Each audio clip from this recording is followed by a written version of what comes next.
President Barrow issues final warning to criminals amid growing crimes. Former President Jammehs' Canela residents left to rot. In African Rising commemorates Africa independence. This and more coming on Gambia 24.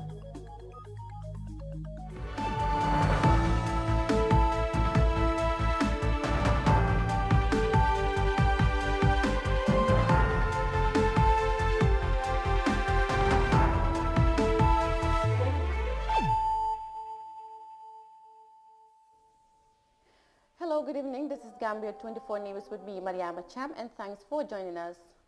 In an effort to put an end to the worrying number of criminal activities in the country, President Adama Barrow has issued a final warning to criminals and bandits by ordering the National Guard Unit of the Armed Forces to be on standby to deployment to assume police duties. The small West African nation is currently exposed to a series of crimes that has instilled fear of insecurity to many, following several reports of killings and other related criminal activities. Details in this report by Yahya. Although the issue of organized crime is not prominent in the discourse, it nevertheless presents a serious concern for the public following a noticeable wave of criminal operations in the country.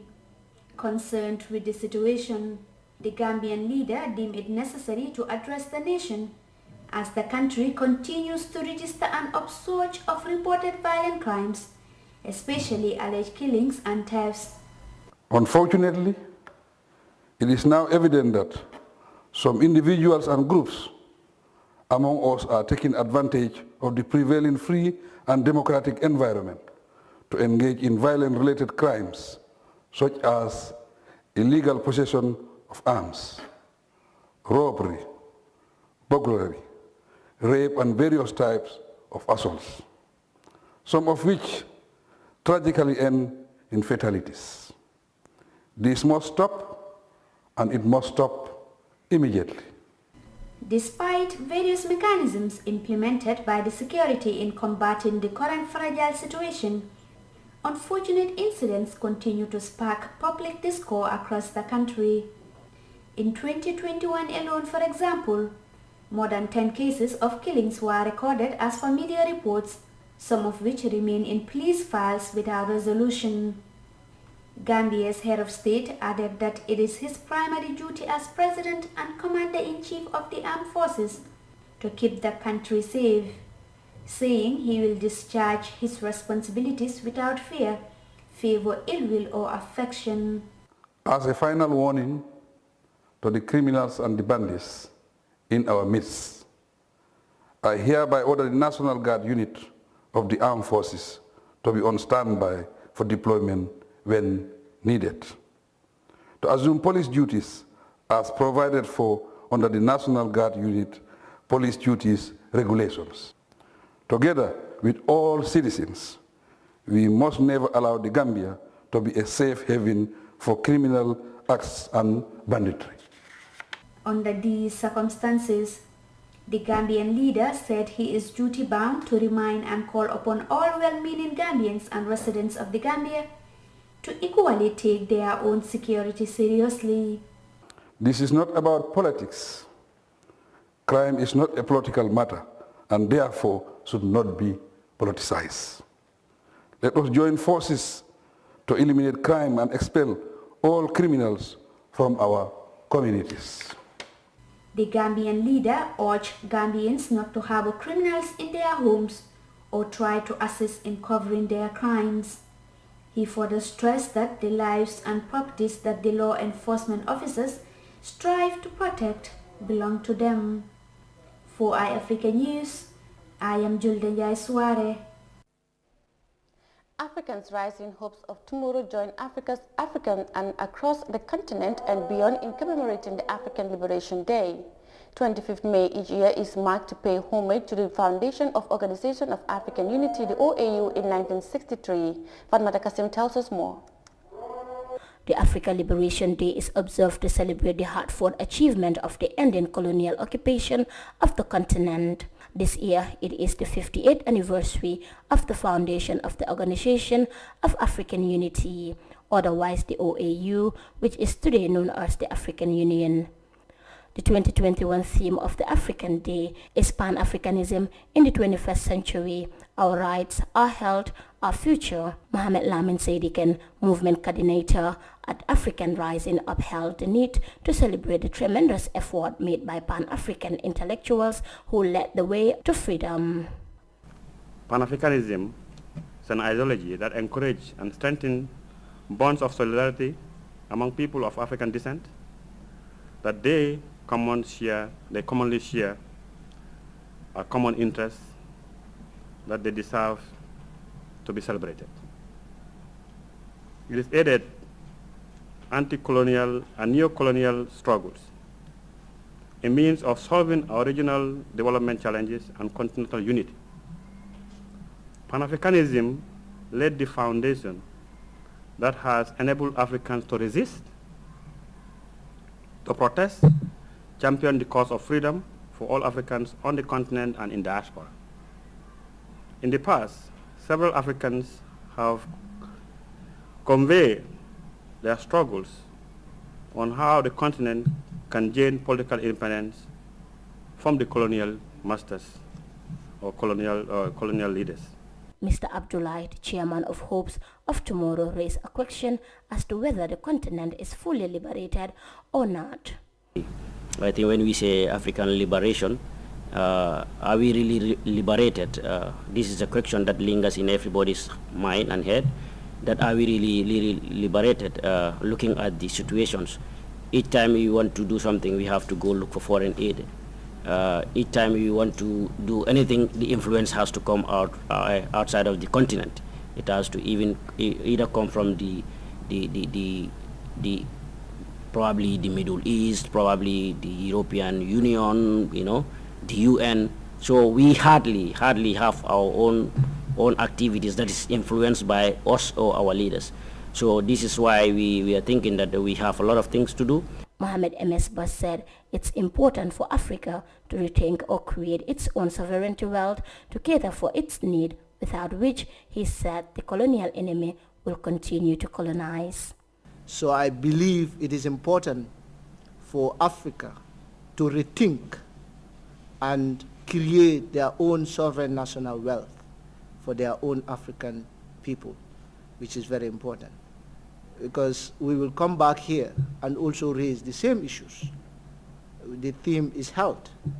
What is the Gambia government doing towards achieving the universal health, access to health? Declaration, which is very important. What is the government doing when it comes to budget allocation in terms of health?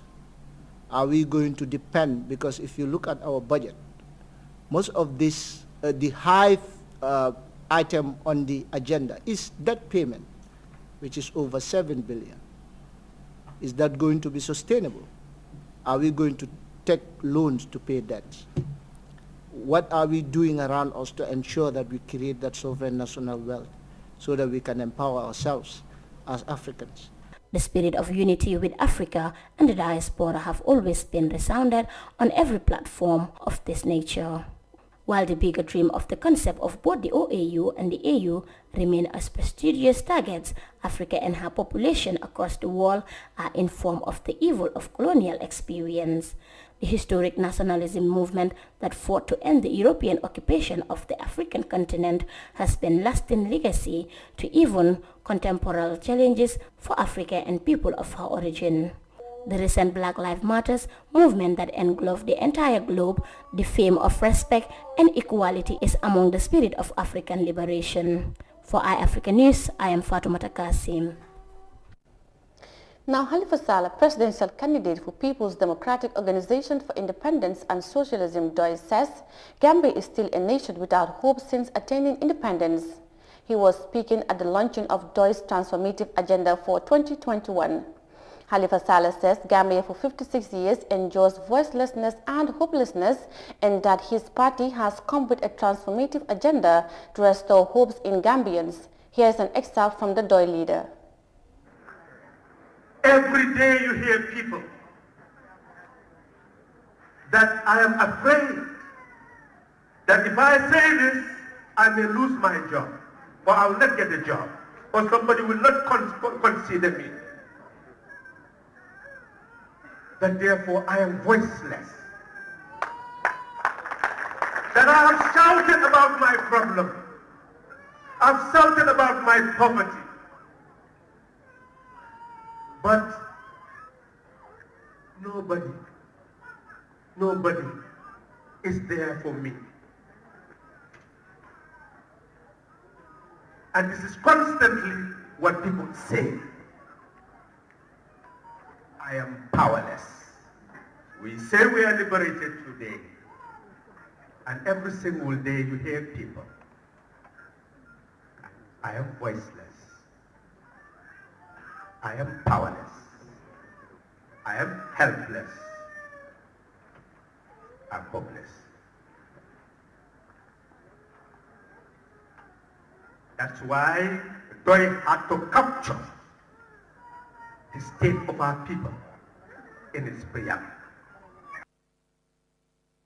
Saleh, the candidate for People's Democratic Organization for Independence and Socialism, assuring Gambians that the Peace Party will bring change to Gambians. We'll take us to a quick break and we'll be right back with the rest of the news on Gambia 24. Stay with us. Following the announcement by the Independent Electoral Commission, the IEC, of the dates for the general voter registration scheduled from the 29th of May to 11th July 2021, the National Council for Civic Education, NCCE, reminds the public that voter registration is an integral part of the electoral process, as it is key to franchise as stated in Section 39 of the Constitution, and hence a civic right and a duty for all eligible Gambians. The NCCE therefore encourages every eligible citizen to fully participate in this crucial national exercise, as it is the basis for any credible and participatory election. The National Council for Civic Education informs the public that to register and acquire a voter's card in the upcoming general voter registration exercise, one has to prove your Gambian citizenship by producing one of the following documents as stated in Section 12 of the Elections Act: birth certificate, ID card, passport, or alcalo or district chief attestation. As the Gambia prepares for this very important national exercise, the National Council for Civic Education reminds the public to stay away from any altercation and refrain from the use of abusive language, provocative actions, intimidations, thugs and physical confrontation at all times, as these contravene the laws of the Gambia. The public is encouraged to follow due process to seek redress when the need arises during the period to ensure that peace and stability prevail throughout the process. Voter's card is your key to franchise. Register to vote and vote wisely. This message is brought to you by the National Council for Civic Education, NCCE, with support from the United Nations Development Programme. The pride we take in our brand, the work we put into constantly change the landscape and elevate real estate in the Gambia, it's compared to none. From inception, our goal was to add value to the beautiful Gambian landscape. That's why we are proud innovators of community estates. Kololi Sands is an exceptional piece of work, tailored for ultimate convenience and luxury, to bring you an element of finesse that is rare but unique in its own. This is also our pride and joy, and we welcome you to the exquisite beauty right here in Kololi and right here on the waterfront. Kololi Sands, feel the ocean breeze at your doorstep.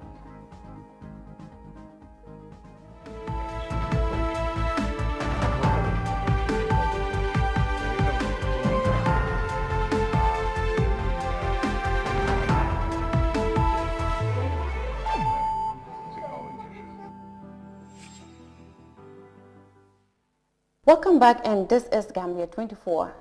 Now, the former President Yahya Jammehs' residence in Kandilai used to be one of the best places in the country during his rule. But as our reporter Binti Jala visited his native hometown Kanilai, the ex-president's residence is left in a dilapidated state and furniture left to rot.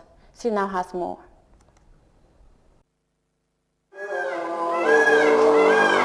What was known to be one of the best and beautiful houses in the country has turned to be the worst at its present state. One of the first things we could visibly see is that the dilapidated structures have no electricity supply. Kanilai is a village in southern Gambia near the border with Senegal. Former president of the Gambia, Yahya Jammeh, was born in the village and expanded it after coming to power. Previously, the town has been a quiet backwater home to small-scale maize and groundnut farmers and little else. It was more than a home to a presidential palace, a wrestling arena, luxury hotel, a game park and zoo. In 2016, after the presidential election, which the former president lost, Jammeh was forced to flee to Equatorial Guinea after he rejected the results in a dramatic U-turn. His house was ransacked by unknown persons and the place is left to decay. We visited Kanilai only to find the place that was known to be home to one of the best mansions in the country at the time in a total mess with displaced items. In June 2019, wildfire engulfed the Kanilai residence of former President Yahya Jammeh. In 2017, the government of the Gambia set up a commission of inquiry to look into the financial activities of the former President Yahya Jammeh, those of his family and close associates. The commission, which sat to almost 2 years and spent $50 million, completed its works and submitted the report to the President. A visit by the Jammeh Commission to the former President Yahya Jammeh's residence in Kanilai revealed the former dictator's taste in buildings and unique furnitures. However, many people argue that the place could have been preserved as a historic place. According to some, it could have generated employment for the youth around the area. For iAfrica News, Binti Jalo. The leader of the Gambia Borough Congress, Mai Ahmad Fatih, described the media as the most important and powerful tool in the world. The GMC leader says no government or political party can function without the media, and as a result, his party will continue to have regular sessions with the media. Nezise has more in this report. The significance of the media is growing every day due to the great connectivity it makes around the world. The mediums don't only communicate, but also offer their own perspective on every event that takes place in the globe. According to GMC leader Mai Ahmad Fatih, any government or political party that cares about prosperity must have the media at the right side. So the media is a double-edged sword. It can destroy in the hands of deranged persons, particularly if they're in political authority. But it can do tremendous good throughout from the Renaissance to date, all the way through the Industrial Revolution that created the middle class, down to the political revolutions of the 19th century that gave birth to political pluralism, to the information explosion, the digital age, nanotechnology. The media has always been there, has accompanied human progress and prosperity as a very dependable and loyal ally. And for us in the political field, we cannot function without you, and no society can function without you. Mai said the media is the most agent overloaded above the judiciary in any country because they can bring down the judiciary as well as corrupt government. The former Interior Minister added that his party will continue to have regular sessions with the media by engaging them. There is no them and us between us and the media. So this is the beginning by GMC to engage the media at a very relaxed and informal setting, where we not just have a press conference and we stand there with an issue or with a message to deliver, and you are there to probe into your personal interest too, what you need to know. It is always a different setting. But we want an environment where we can interact, we can chat, we can be ourselves. We can all let down our guard and be human again. The role of the media cannot be overemphasized, especially during elections, as they give political parties the tools to reach large numbers of people and can inform them on key issues ranging from policies to elections. Reporting for iAfrica News, I am Desise. The report by Ndesise on the Gambia Moral Congress's leader Mai Ahmed Fati describing the media as the most important and powerful tool in the world brings us to the end of Gambia 24. I am Mariama Cham. Thanks for watching and good evening.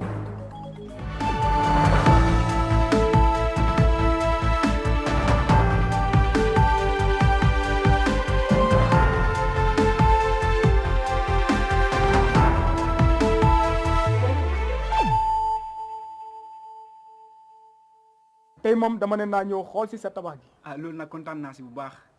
seen nag yow kontaan nga waaye man kontaanuma ndax bul fàtte ne man ak yow ñoo bokkoon nekk bitim réew ma yónnee xaalis bu bëri pour ñu sampal ma suma néeg waaye bi ma ñëwee ba agsi li ma fa fekk sama xol neexut parce que tabax gi àggut fen te xaalis bu bëri laa